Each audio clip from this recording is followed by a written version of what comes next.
پڑھا کرو ترجمے کے ساتھ، پھر کس کے سینے سے قرآن لگا لیا کرو، سال میں قرآن مکمل ہو جائے گا.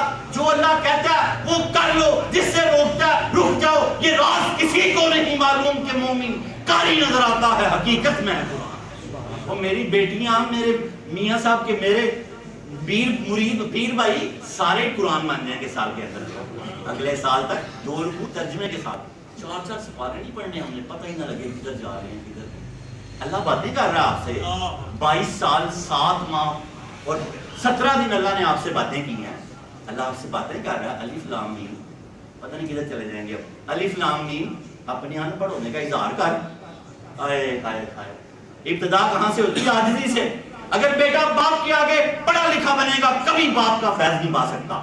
اگر مرید پیر کے آگے پڑھا لکھا بنے گا کبھی فیض نہیں پا سکتا. قرآن کی پہلی آیت الف لام میم، کیا میں ان پڑھ چاہے تو پی ایچ ڈی ہے، اس کا مطلب اللہ اور اس کے رسول جانتے ہیں. کیا میں ان پڑھ تیری ابتدائی عاجزی سے ہوں. پھر آگے چل تو کیا اللہ تجھے کہہ رہا ہے اس کتاب میں شک کوئی نہ کری. ذالک الف لام میم ذالک الکتاب لا ریب فیہ، یقین پکا رکھی کیونکہ میں نے اس کے زیر و زبر کی حفاظت کا ذمہ لیا. تیرا ایمان ہونا چاہیے کہ اس میں کسی شک شبہ کی گنجائش نہیں ہے. 2 آیتیں گنتے جانا. تیسرا ہدی للمتقین، یاد رکھیں یہ گل بات ہو رہی ہے بندے کی اور اللہ کی. اللہ بندے سے کہہ رہا ہے یاد رکھیں یہ صرف متقیوں کے لیے ہدایت ہے. اگر تو ہر وقت صوفی کی طرح مجھے اپنے مشاہدے میں ساتھ رکھے گا، لمحہ بلمحہ مجھ سے ڈرتا رہے گا، میں سارے کا سارا قرآن تیرے لیے ہدایت بنا دوں گا. میں سارے کا سارا قرآن تیرے لیے ہدایت بنا دوں گا. تو لمحہ بلمحہ تو مجھے ہر جگہ اپنے ساتھ رکھے گا. میرا خوف اپنے ساتھ لیتے دیتے بات کرتے ہوئے وعدہ کرتے ہوئے تو مجھے ساتھ رکھے گا. میں سارا قرآن تیرے لیے ہدایت بنا دوں گا. میں نے یہ اتارا ہی متقیوں کے لیے جو مجھ سے ڈرتے ہیں. 3 آیتیں ہوگی.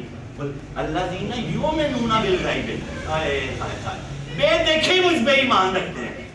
دیکھا نہیں ہے مجھے، اور یقین اس پائے گا جس کی انتہائی کوئی، یقین اس پائے گا کہ جس کی انتہائی کوئی نہیں. بے دیکھے مجھ پہ ایمان رکھتے ہیں اور نماز قائم کرتے ہیں پورے حقوق کے ساتھ. نماز 4تھی آیت آ گئی. نماز قائم کرتے ہیں پورے حقوق کے ساتھ. اب پورے حقوق کے ساتھ خدا کی قسم ساری زندگی نہیں پتا چلا. داتا صاحب نے سمجھا دیا، میاں صاحب نے سمجھا دیا پورا حقوق ہوتا کیا. ظاہر کا وضو کس سے کرنا ہے؟ داتا صاحب نے فرمایا پانی سے. اور باطن کا وضو کس سے کرنا ہے؟ توبہ سے. اب کھڑا ہونا مصلی پہ. حاتم اسم کا واقعہ لکھا داتا صاحب نے، خود بھی اسی طرح نماز پڑھتے تھے، یہیں سے آگے پڑھتے تھے. کہا حاتم آپ نماز کیسے پڑھتے ہیں؟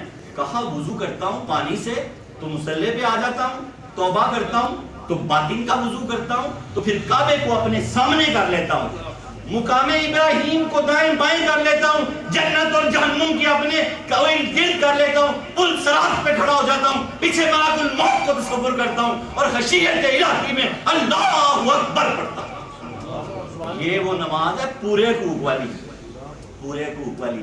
اب سبحانک اللہم، پاک ہے تو اللہ. اب ہم باتیں کر رہے ہیں، جب قرآن پڑھتے ہیں تو کیا ہوتا ہے؟ اللہ باتیں کرتا ہے. سبحانک اللہم، پاک ہے تو اللہ. سبحانک اللہم واب حمدے کا ساتھ اپنی تعریف کے، وسبحانک اللہم واب حمدے کا وتبارک اسمک کا، اور برکت والا ہے تیرا نام، وتعالی جدو کا، اور بلند ہے تیری شان، ولا الہ غیرک، اور کوئی تیرے سوا عبادت کے لائق نہیں ہے. علی المرتضیٰ فرماتے ہیں میں اللہ کی عبادت کرتا ہی اس لیے ہوں، نہ جہنم کے خوف سے نہ جنت کی لعنت سے، اس کی ذات لائق عبادت ہے، اس کی ذات لائق عبادت ہے. کہاں تک پہنچے تھے؟ پورے حقوق کے ساتھ. یہ ہے پورا ٹک کے سجدہ کرنا. سجدہ میں 5 تسبیحاں پڑھنی ہیں، صدقہ 5 دن پاک کا، اور 2 رکوعوں میں یہ سب سکھایا داتا صاحب نے. جب ایک سجدے کے بعد جلسہ کرنا ہے تو ربی پھر ورحم وانت خیر الراحمین کے بعد 5 دعائیں اور مانگنی ہیں. اگر مانگ نہیں سکتے تو تصور کر لینا ہے. نبی پاک نے فرمایا پہلی دعا اللہ مجھے جہنم سے نجات دے، قبر کے عذاب سے نجات دے، فتنہ دجال سے نجات دے، فتنہ زندگی سے نجات دے، فتنہ موت سے نجات دے. 5 چیزیں یہ ہیں، صدقہ 5 دن پاک کا اور دعا ربی. پھر وہ تصور میں کر لیں اور دعا پڑھ لیں اور پھر اگلا سجدہ کریں. پھر ٹک کے 5 تسبیحاں، ہر چیز کو ٹک کے کریں.